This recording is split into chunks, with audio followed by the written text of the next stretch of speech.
Hi, how are you today? Hopefully all is going well. If not, keep in mind I am praying for you and the Lord is always with you.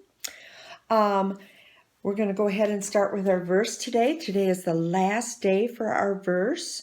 So we'll go ahead and say it together, and then you can say it to your mom or dad and see if you can say the whole thing. Okay, ready? Serve wholeheartedly as if you were serving the Lord, not people. Ephesians 6:7. All right, go ahead and say that to your parents and come back. All right, today we're continuing. Today we're going to talk about Paul's third missionary journey. It's in Acts 18. So remember where Acts is. It's in the which testament? It's in the New Testament, right? Matthew, Mark, Luke, John, Acts. It's in the fifth book of the New Testament. Okay, so today we're going to hear how he encouraged the Christians in Ephesus during some tough times. And then we're going to practice encouraging each other as well. So today there's some emotions that happen during our story. And what I want you to do is show on your face that emotion, okay? And so as I'm telling you the story, I'll kind of emphasize a particular emotion, and I want you to put that look on your face, okay, as we're doing it. The first one's a little hard, but hang with me, okay? All right, ready? As Paul traveled from place to place, preaching about Jesus, serious trouble developed in Ephesus. So I want you to put your serious trouble look on your face, like, that type of thing. Go ahead and do that. All right, good job. All right, a man named Demetrius complained that the Christians were making it hard to worship false gods and hard to sell his idols. He had a business selling idols, which they're like statues. They're false gods, things that people would look to and pretend they're a god because they don't know the true God. Okay? This made the people of Ephesus very angry. Can you put that angry look on your face? All right, good. All right, so it made them mad because they weren't getting the money from selling them, right? Okay. So the crowd grabbed two of Paul's friends and made them afraid for their lives. Okay, do something like that, all right? Make your best afraid, like maybe a spider's coming into your bed or something. All right, good job. The mayor of Ephesus tried to settle the crowd down because he was worried the Romans would hear of the riot and cause more problems. Can you do a worried look? Okay. All right. Good job.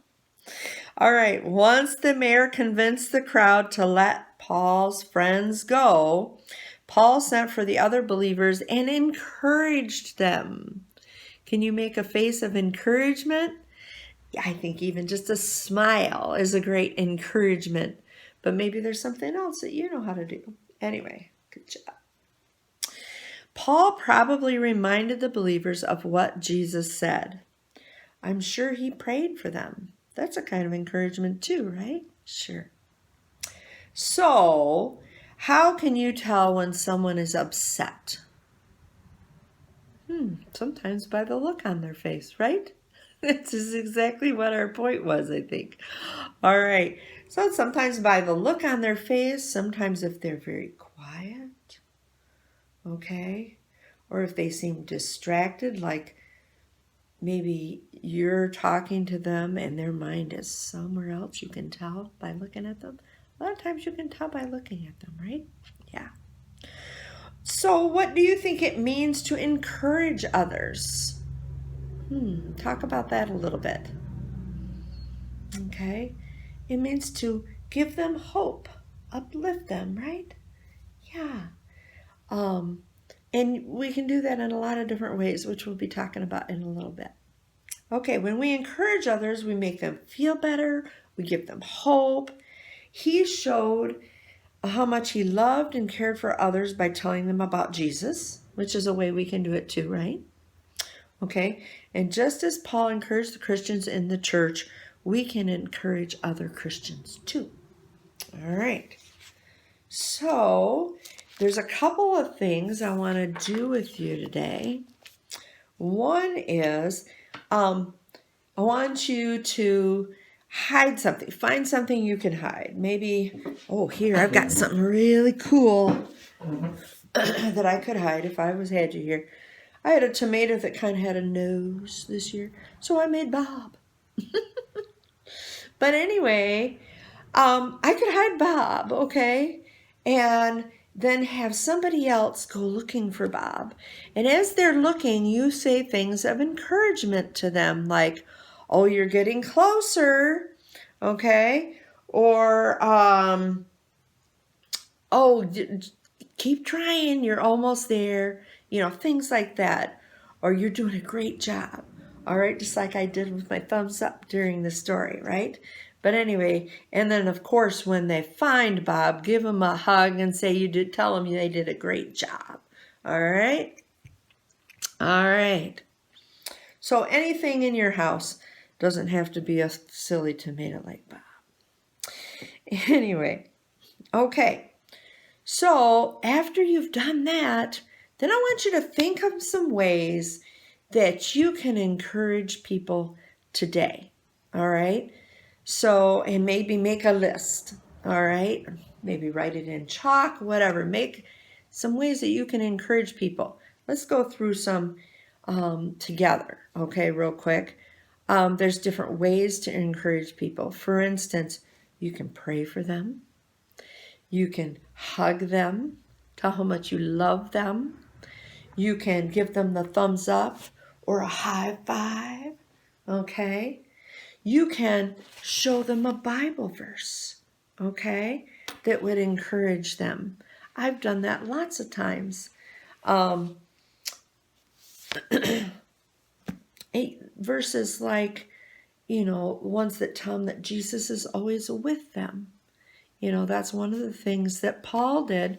It says that he stayed with the people in Ephesus for a long time, but then once he left, he wanted to encourage them a little bit again. So he had some of the men meet him, okay, and he opened the Bible to them and reminded them what Bible they had, but he also reminded them from what Jesus said. Before he went back to heaven, he said, hey, I am with you to the end of the world, okay? I'm always with you. And that he gave them his Holy Spirit to encourage them as well, okay? But that's one of the main ways that Jesus uses us. It is in other people's lives. He tells us, go encourage that person. But anyway, and he reminded them that Jesus said, I'll be with you all the time. So there's all kinds of verses in the Bible. Maybe you'll want to look a couple up so that you have them handy. You can write them down and have them ready to go. Just find all kinds of different ways that you could encourage someone. And I want you, and maybe you can have a partner in it, like maybe a mom or a dad or your brother and sister, and see who can encourage people the most today. And at the end of the day, at night, count how many each of you did and see who encouraged you the most. And guess what? You'll both be winners, won't you? Okay? Even if one does a little more than the other person, you'll both be winners because you both really encourage people today. And they may, you know, if they're non-Christians, they may even want to know more about Jesus because of all the encouraging you did to them today. So anyway, well, you have a great week. Hope to see you soon. Don't forget the outdoor service at Camp Machindo is coming soon, and hopefully I'll see you. All right, bye-bye.